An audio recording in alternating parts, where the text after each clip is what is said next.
बिस्मिल्लाहिर्रहमानिर्रहीम। अस्सलाम वालेकुम नाज़रीन, मैं हूं महरीन सब्तैन। देखें आप मेरा यूट्यूब चैनल और फेसबुक पेज। आज की इस वीडियो में आपके साथ दो खबरें शेयर करूंगी। सबसे पहले तो आपको बताऊंगी सवद गिलानी के हवाले से बड़ा ही हैरानकुन इंकशाफ किया उन्होंने, बल्कि बड़ा ही खौफनाक इंकशाफ। सवद गिलानी ने कहा कि वो अपनी बेटी की शक्ल नहीं देखना चाहती थी जब वो पैदा हुई, और जब बेटी की शक्ल देखी तो उनका दिल किया कि उसको जमीन पर दे मारे, उसको कत्ल कर दे। ऐसा क्या था कि सरवत गिलानी अपनी बेटी से इतनी नफरत कर रही थी और उसको देखना भी नहीं चाहती थी और उसको मार डालना चाहती थी।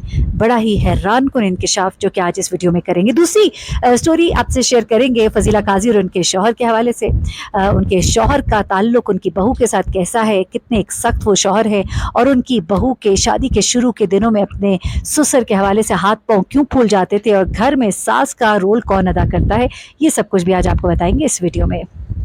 सबसे पहले बात करते हैं पाकिस्तानी अदाकारा सरवत गिलानी की। सरवत गिलानी ने बड़ा ही खौफनाक इंकशाफ किया है। एक माँ अपनी औलाद से बहुत प्यार करती है, लेकिन ऐसा क्या हुआ कि सरवत गिलानी अपनी बेटी को कत्ल कर देना चाहती थी। ये बात सुनकर आपको बड़ी हैरत होगी, लेकिन ये बात सच है। जी हाँ, सरवत गिलानी जो कि हैप्पीली मैरिड है, उनके शौहर एक बड़े डॉक्टर सर्जन है और बहुत से ड्रामाज में काम किया है उन्होंने। एक बड़ी ही पॉपुलर अदाकारा है। दो बच्चे उनके पहले हैं, एक बेटी उनकी अभी पीछे हुई। और सरवत गिलानी ने ये बात जो है एक प्रोग्राम में शेयर की, जिसमें उन्होंने बताया कि एक ऐसी बीमारी, एक ऐसा इशू जिसको हमारे मुआशरे में बहुत निगलेक्ट किया जाता है, जिसे समझा जाता है कि ये कोई एक ऐसी बीमारी है जो अमीरों की शायद बीमारी होती है, या एक ऐसी बीमारी है जो एग्जिस्ट ही नहीं करती, इंसान ने खुद से ही बना ली है। सरवत गिलानी बताती हैं कि मैं बहुत रोई जब मेरे यहाँ बेटी पैदा हुई, लेकिन इसलिए नहीं कि मेरे यहाँ बेटी पैदा हुई, बल्कि इसलिए कि उस बेटी को देखकर मेरा दिल किया कि मैं उसको कत्ल कर दूँ। क्या सरवत गिलानी की बेटी बहुत ही बदसूरत थी? क्या सरवत गिलानी बेटी नहीं चाहती थी? क्या सरवत गिलानी भी उन्हीं लोगों में शामिल थी जो समझते हैं कि बेटियां आपके लिए अजाब होती है? लेकिन नहीं, ऐसा नहीं था। क्योंकि जाहिर सी बात है, आप जानते ही हैं सरवत गिलानी एक बड़ी मॉडर्न फैमिली बैकग्राउंड से ताल्लुक़ रखती हैं और शोबिज़ इंडस्ट्री से उनका ताल्लुक़ है। उनके शौहर जो है इंतहाई पढ़े लिखे इंसान है। ऐसा हरगिज़ नहीं है, बल्कि सरवत गिलानी जो है वो कहती हैं कि जब मेरी बेटी पैदा हुई तो मैं जब मेरी बच्ची को मेरे गोद में दिया गया और मैंने जब अपनी बेटी को देखा तो मेरा उस वक्त दिल किया कि मैं अपनी बेटी को उठाकर ज़मीन पर फेंक दूं, और मैं उसको कत्ल कर देना चाहती थी। मैं उसको देखना भी नहीं चाहती थी। कहती है कि मैंने अपनी बेटी फ़ौरन ही नर्स के हवाले की, मैं कमरे से बाहर निकल गई और मैं ज़ारो कतार रोना शुरू हो गई।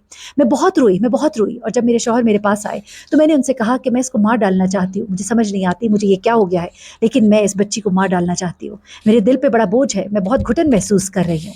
वो कहती है कि जब मेरे शौहर ने ये सुना तो उन्होंने मुझे दिलासा दिया। अब यहाँ पर उनके शौहर का एक बड़ा ही पॉजिटिव कैरेक्टर जो है वो सामने आता है। दरअसल हम बहुत कम इस चीज़ को एक्सेप्ट करते हैं, हमारे मुआशरे में इसकी एक्सेप्टेबिलिटी बहुत कम है, लेकिन ये एक ऐसी सूरत हाल है जिससे एक बड़ा तबका जो है हमारी ख़वातीन का मुतासर होता है, लेकिन इस चीज़ को समझा नहीं जाता और इस चीज़ को एक्सेप्ट नहीं किया जाता। बच्चे की पैदाइश के बाद ख़वातीन एक डिप्रेशन के फ़ेज़ में चली जाती है, कुछ ख़वातीन शदीद डिप्रेशन के फ़ेज़ में चली जाती हैं, कुछ अरसे के लिए वो इस फ़ेज़ से नहीं निकल पाती, और कुछ ख़वातीन को अगर कोई तिब्बी इमदाद और उनको वो अटेंशन अगर उस वक्त ना दी जाए तो इससे सूरत हाल काफ़ी ख़राब भी हो जाती है। कुछ ऐसा ही हुआ सरवत गिलानी के साथ भी, और वो अपने बच्चे की पैदाइश के बाद एक इंतहाई डिप्रेशन की सिचुएशन में चली गई, और इस सिचुएशन में वो अपनी बच्ची को उठाना तक नहीं चाहती थी, उसकी शक्ल तक नहीं देखना चाहती थी। और वो कहती कि ये तो मेरी पहली बेटी थी, इससे पहले मेरे जब 2 बच्चे हुए तो ऐसा मेरे साथ कुछ भी नहीं हुआ था।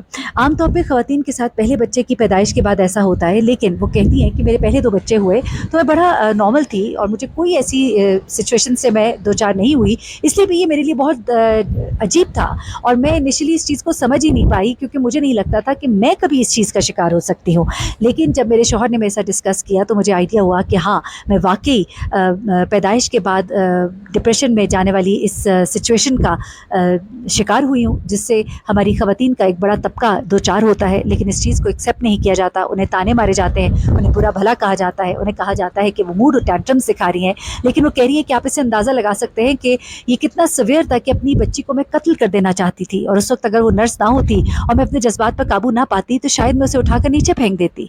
इस सूरत हाल को समझना और इसे एड्रेस करना बहुत ज़रूरी है, और हमारे मुआशरे में हमारी ख़वातीन का एक बड़ा तबका इससे दो चार है, और उनको एड्रेस करने वाला कोई नहीं, उनको ढारस देने वाला कोई नहीं। बहुत ज़रूरी है कि ख़वातीन को बच्चे की पैदाइश के बाद तवज्जो दी जाए, ایک بہت تکلیف دہ صورتحال سے وہ گزرتی ہیں. ایک بہت ہی ایسی سچویشن ہے جس کو مرد حضرات تو نہیں سمجھ سکتے لیکن خواتین تو سمجھ سکتی ہیں.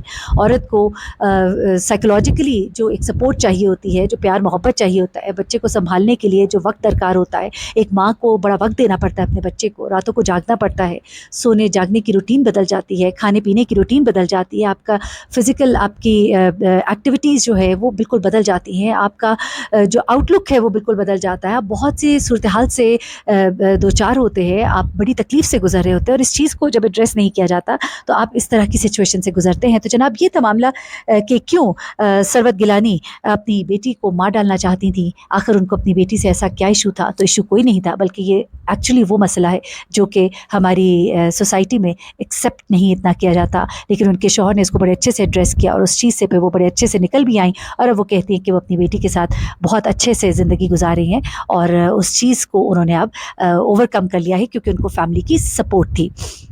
اور دوسری خبر آپ کو دیتے ہیں فضیلہ قاضی اور ان کے شوہر کے حوالے سے. جی ہاں, فضیلہ قاضی اور کیسر یہ دونوں ایک پروگرام میں آئے اور ان کے ساتھ ان کی بہو بھی موجود تھیں, اور وہاں پر پتہ لگتا ہے جناب کہ کیسر صاحب جو ہے وہ تو بڑے ہی سخت قسم کے سسر ہیں, اور ساس کی کمی بھی وہی پوری کرتے ہیں. جی ہاں, کیسر کے جو ٹینٹرمس ہیں خاص طور پہ فوڈ کے حوالے سے, کھانے کے حوالے سے, اس کی وجہ سے ان کی بہو بہت گھبرائی رہتی ہے. آخر ایسا کیا ہوا کہ ان کی بہو کے ہاتھ پاؤں پھول گئے اور ان کی بہو کو اپنی ساس کو بار بار فون کرنا پڑا کیونکہ وہ اپنے سسر سے بہت ہی خوفزدہ ہو گئی تھیں. جی ہاں, یہ سن کر آپ حیران ہوں گے لیکن اتنا بھی کچھ نہیں جتنا کہ آپ سمجھ رہے ہیں. فضیلہ قاضی اور ان کے شوہر ایک بہت ہی اچھے ساس اور سسر ہے, اور اپنی بہو کے ساتھ ان کا تعلق بہت پیارا ہے, بہت خوبصورت ہے.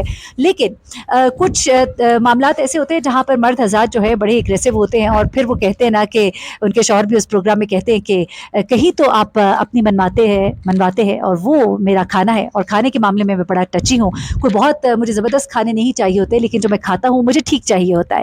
ایسے میں فضیلہ قاضی کہتی ہیں کہ ان کی بہو جو ہے جب نئی آئی اور ان کو اپنے شوٹ پہ جانا پڑا اور وہ وہاں موجود نہیں تھی گھر پہ, اور ایسے میں کیسر کو جب کھانا چاہیے تھا اور کھانے کے لیے وہ تھوڑے ناراض ہونا شروع ہو گئے, ان کی بہو کے ہاتھ پاؤں پھول گئے, ان کو سمجھ نہیں آ رہی تھی کہ وہ کیا کریں, اور انہوں نے پھر فضیلہ قاضی کو فون کیا اور ان سے پوچھا کہ ماما میں کیا کروں, مجھے کچھ سمجھ نہیں آ رہی, اور بابا جو ہے وہ غصے ہو جائیں گے. تو اس پہ وہ کہتی کہ میں نے اس کو کہا کہ صرف دال چاول بنا لو اور اس کے ساتھ تم یہ کر لو.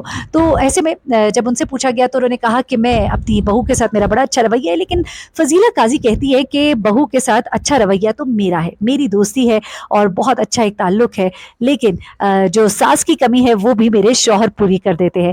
تو جناب فضیلہ قاضی کے گھر میں جو سخت سسر اگر کہا جا سکتا ہے تو ان کے شوہر کو کہا جا سکتا ہے. فضیلہ قاضی اور ان کی بہو جو ہے آپس میں بڑا ہی ان کا دوستانہ ہے, ایک محبت بھرا گھرانہ ہے, اور بڑی خوبصورت ویڈیوز بھی وہ شیئر کرتی رہتی ہیں گھر سے کھانے بنانے کی, اس میں بھی ان کے ہسبینڈ ان کی مدد کراتے رہتے ہیں. تو یہ دو خبریں تھی میں نے کہا آپ کے ساتھ شیئر کرتے ہیں. اپنا بہت خیال رکھیے گا, دعا میں یاد رکھیے گا. اللہ حافظ.